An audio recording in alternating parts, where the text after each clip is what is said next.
fundamental question, or whatever he called it, was how do you take it from standard form and put it into factored form? Like, how did you do that?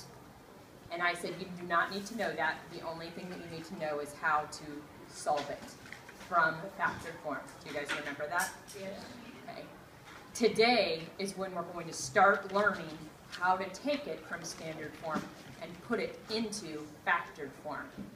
So we are going to start out easy, like today, and we're gradually going to learn harder and harder ways. Like, we're going to start with bigger and bigger problems. Okay? So today we are only going to talk about how to use the distributive property to factor.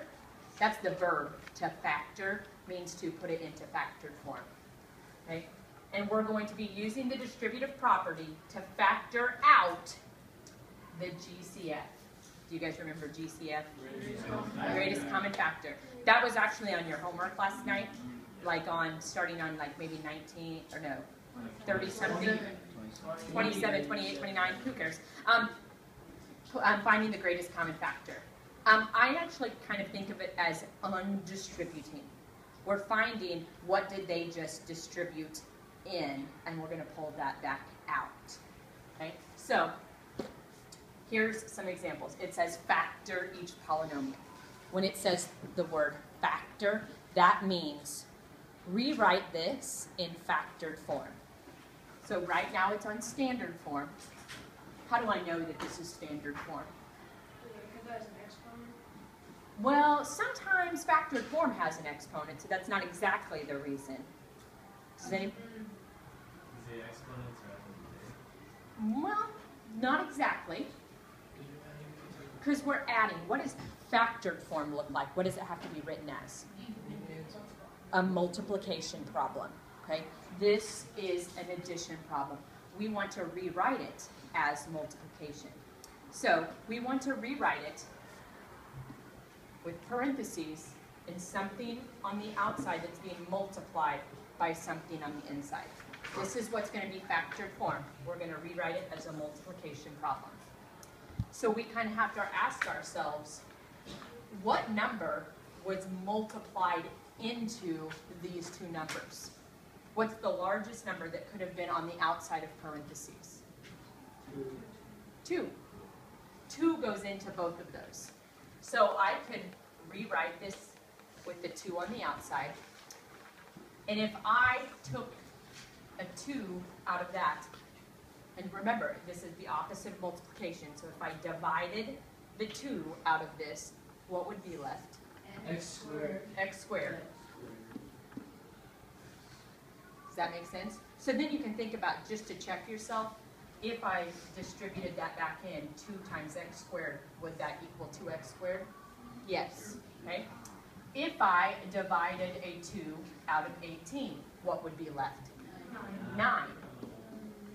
Okay, and I would ask myself, just to check, if I multiply the 2 back in, would 2 times 9 equal 18? Yes. Yes. So this is factored form. Is it written as a multiplication problem? Yes. So that makes it factored form. Does that make sense? Okay. So let's move down and do this one. We are going to rewrite it as a multiplication problem. So we want to think, what number could have been multiplied in there? What's the largest number that I could take out of 15 and out of 10? Kaylee? 5. Would everybody agree with that? That that's the greatest common factor? Yes. So I could pull a 5 out. Okay. However, sometimes we could also take a variable out. What's the largest number of y's that you could divide out of there? Could I take, if I took 1 y out, would there still be y's left in there? Yeah. So how many could I take out? 2. I could actually take 2. I can't take 3 because this term doesn't have 3 y's. So I could take out y to the second. Yeah? Unlike the one on the top, could we have taken the x out? No, because they're actually, did you guys hear his question? Could we have taken an x out of here? Were there any x's in this term? No, so we couldn't have taken. It has to be what is in every single term. Okay, so if I were distributing this back in, 5 times what would have made it 15? Gage? 3. 3y, because I'd also have to end up with 3 y's here, because it's y to the third. So there's still a y left. I've got a plus sign. What number would go here to make that be 10? 2. And would there be any y's here? No. Okay, so this is my answer. It's in factored form. Does anybody have any fundamental questions that this isn't making sense? Yes? So when you factor it, should there be the exact amount of y's that the first term has? Or is that just in this problem not happening? When you put these two together, it should be the same amount of y's as the first term has. Okay. When you put these two terms together, it should be the same amount of y's as this term has. We should be able to distribute and have the same thing that we have up here. Because remember, we're going back and forth between standard and factored. We should be able to go from factored back to standard and have the same thing. Okay, so let's do these 3 problems. Mine doesn't do very good on selfie mode. Okay, so I don't know if I told you this, but one of the things that we call this, we say factor the polynomial. So the words that we use are, what could I factor out of this? Factor out means like to pull to the outside. So what number could I factor out of this one, out of both of those? Gage? 5. I could factor out of 5. Is there any variable that I could factor out? Is there a z in both of them? And it has to be in both of them. It has to be in both terms. So I could not take any z's out. The only thing I could factor out was the 5. So if I factored the 5 out of this, what was left?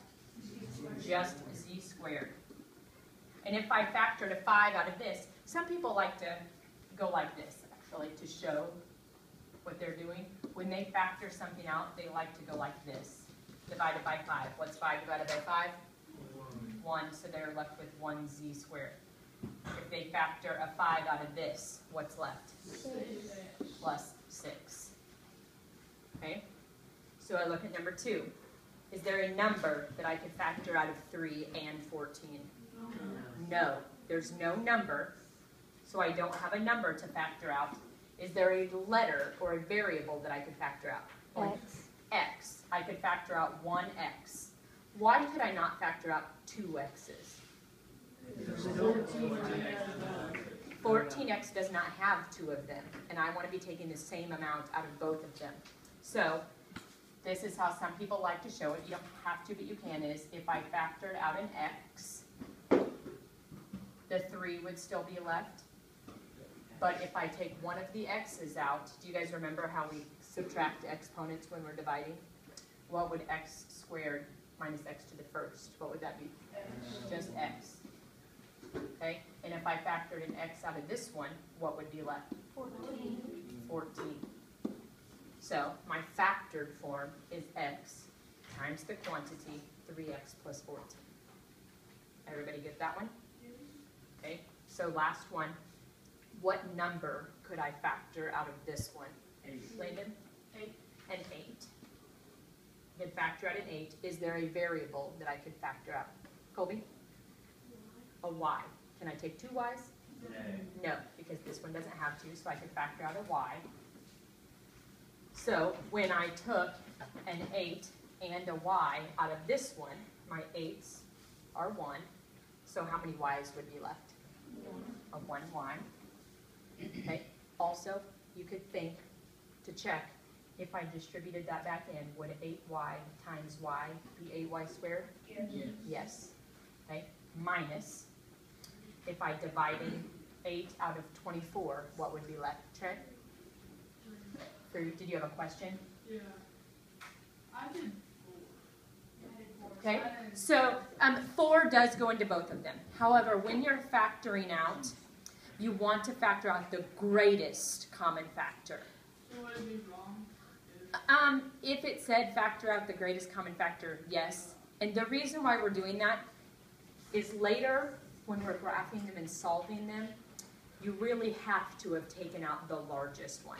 So it still is written in factored form, it's just not the greatest common factor. Colby? I just put like 1 and then put that inside the parentheses. Does that work? You did what?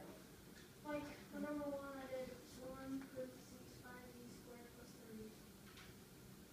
Then it's back to You only factored out a 1? Again, that's just not the greatest common factor. Yes, 1 does go into both of them, but 5 also does, and we want the largest number. Yes? If you didn't do the greatest common factor for it, is there a way you could tell that it's not? Yes. Okay. Trent, you factored out a 4. Did you also factor out a y? Yeah. Tell me what you had left on the inside. 2 minus 6. If you look at this, do you notice anything about the 2 and the 6? There's still something that could go in there. So yes, if you factor one number out and you check and you look, you could see, oh wait, that wasn't the largest number because there's something that still goes into 2 and 6. Okay, let's finish this one up. If we took the 8 and the y out of there, the 3 is the only thing that would be left, so that should be your answer. Does that kind of make sense? Yes? Yes. So this says to solve this. Solving is what we did yesterday. What form did a polynomial have to be in order to solve? It had to be in factored form. Right now, this isn't even in standard form. So what we're going to do is we want to put it in standard form. So I'm going to draw a line through the equal sign. I need to have my entire polynomial on one side. What could I do here to get this minus 6g over here? Can I add 6g to both sides? I could add 6g to both sides. So I would end up with 4g squared plus 6g equals, what would be left on this side? 0. Does this look similar to what we did last night? Yes. We have the equal 0. The only thing is, this is not in factored form. So we have to take what we just learned and put it into factored form. So, what number and or letter could I factor out of 4g squared plus 6g? Ben? 4. Okay, does 4 go into 6? Does it divide into 6? 2. 2. So I could divide a 2 out of both of those. Is there a letter? G. I could take a 2 and a g out. So, if I divided a 2 out of 4, I would be left with 2. And if I took a g out of g squared, I would be left with g. Plus, if I divided a 2 out of 6, I would be left with 3. And now I took my g away so I wouldn't have it. Is everybody okay with that first step? Would you have to have it equal 0? Yes, because we have to solve it. So now we have to do what we did last night. What would make this factor equal 0? 0. So g equals 0. And what would make this factor equal 0? Logan? Negative 3 over 2. If we can't think of it right off the top of our head, we could say, okay, what would make this equal 0? I would subtract 3. 2g equals a negative 3. Divide both sides by 2. So g would equal a negative 3 over 2. What do you guys think? Okay. It's not too hard, just a little bit to get used to. There's a lot of stuff put in there. It is a lot to get used to doing the opposite. Instead of multiplying, we're actually undistributing. Okay? We are not going to have any homework tonight. Yay! So, Bye, guys. bye.